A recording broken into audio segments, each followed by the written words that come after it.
5 anggota DPRD Labuhan Batu Utara, Labura, diamankan aparat Satuan Reserse Narkoba Polres Asahan, Sabtu, tanggal 7 Agustus tahun 2021, dini hari.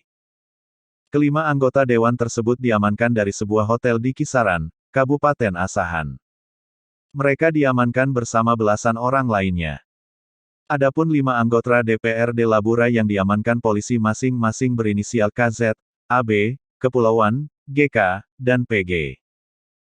Menurut sumber Tribun Medan, saat razia tersebut 5 orang yang diduga oknum DPRD itu sedang bersama dengan 7 orang wanita.